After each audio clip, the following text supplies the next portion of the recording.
वळत पुढच्या बातमीकडे। मुंबईच्या पायधुणीमध्ये एकाच कुटुंबातील चौघांचा मृत्यू झाला होता। या प्रकरणी आता धक्कादायक माहिती समोर येते। उंदीर मारण्याच्या औषधामुळे चौघांचा मृत्यू झाल्याची धक्कादायक माहिती समोर आली आहे। दरम्यान डोकाडिया कुटुंबाच्या घरात उंदीर मारण्याचं औषध सापडलंय। उंदीर मारण्याच्या 2 वड्या आणि उंदीर मारण्याचा स्प्रे घरातून जप्त करण्यात आलाय। उंदीर मारण्याच्या वड्यांचं पाकिट सीलबंद अवस्थेत असून स्प्रेचा वापर झाल्याचं तपासात समोर आलंय। या चौघांच्याही शरीरात झिंक फॉस्फाइडचे अंश सापडलेत।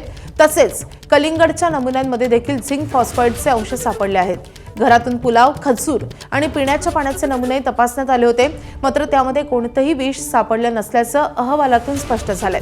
त्यामुळे हे विष शरीरात नेमकं कसं गेलं हे शोधण्याचं मोठं आव्हान सध्या तपास यंत्रणांसमोर आहे।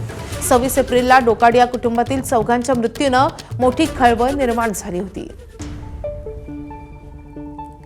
दरम्यान डोकाडिया कुटुंबीय राहत असलेल्या मुघल इमारतीमध्ये उंदरांचा प्रादुर्भाव होता अशी प्रतिक्रिया आता रहिवाशांनी दिली आहे। याचा आढावा घेतलेला आहे आमच्या प्रतिनिधींनी।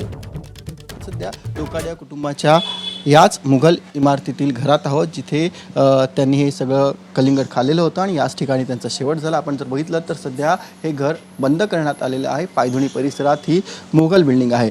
त्यानंतर हे सगळं घटना घडल्यानंतर पोलिसांनी तसेच FSLने या संपूर्ण घराची पडताळणी केलेली आहे आणि त्यामध्ये पोलिसांना जे उंदीर मारण्याचं औषध असतं, स्प्रे सापडलेला आहे। तसेच उंदीर मारण्याच्या 2 वड्या देखील सापडलेल्या आहेत। ज्या वड्या पोलिसांना सापडलेल्या त्या अद्याप फोडण्यात आलेल्या नाही आहे, तर जे स्प्रे जो पोलिसांनी जप्त केलेला आहे त्याचा काही अंश त्या बाटलीतला स्प्रे हा संपलेला है। आपल्यासोबत सध्या त्यांचे शेजारी देखील आहेत, आपण त्यांच्याशी बातचीत करण्याचा प्रयत्न करूया। मैडम, आप इस बिल्डिंग में रहते हो, कितने सालों से आप रहते हैं और क्या इस बिल्डिंग में चूहों का तकलीफ है? हाँ, चूहों का तकलीफ है। मगर 100 साल पहले से हम लोग रहते हैं। हमारे बहुत पुरानी बिल्डिंग है ये। ऐसा कोई प्रॉब्लम कभी आई नहीं है, कभी भी नहीं हुई ऐसा। कोई चूहे से कोई मरा ऐसा कोई भी बात नहीं हुई कभी। पर चूहों का तकलीफ इस पूरे एरिया में है? वजह से, हाँ, गटर की वजह से, मतलब और कोई तकलीफ नहीं है ऐसा।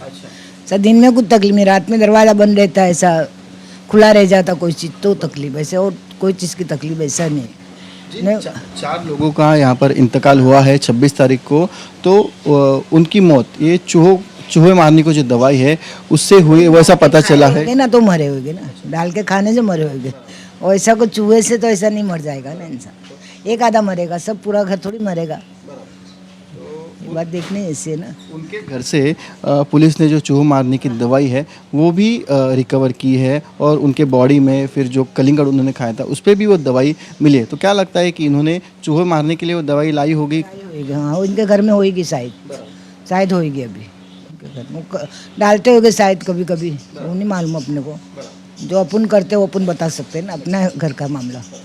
आपण ऐकलं की या संपूर्ण ज्या मुघल बिल्डिंगेत ही सगळी दुर्दैवी घटना घडलेली आहे, त्या इमारतीमध्ये मोठ्या प्रमाणात उंदरांचा त्रास आहे आणि त्यासाठी ही उंदीर मारण्याची औषधं त्यांनी आणली असण्याची शक्यता ही सध्या वर्तवली जाते। सध्या पोलिसांनी सगळ्या बाजूने या प्रकरणाचा तपास सुरू केलेला आहे। ही आत्महत्या आहे की मग त्यांचं काही घातपात करण्यात आला आहे, या सगळ्या बाजूने पोलिसांनी सध्या तपासाला सुरुवात केलेली आहे।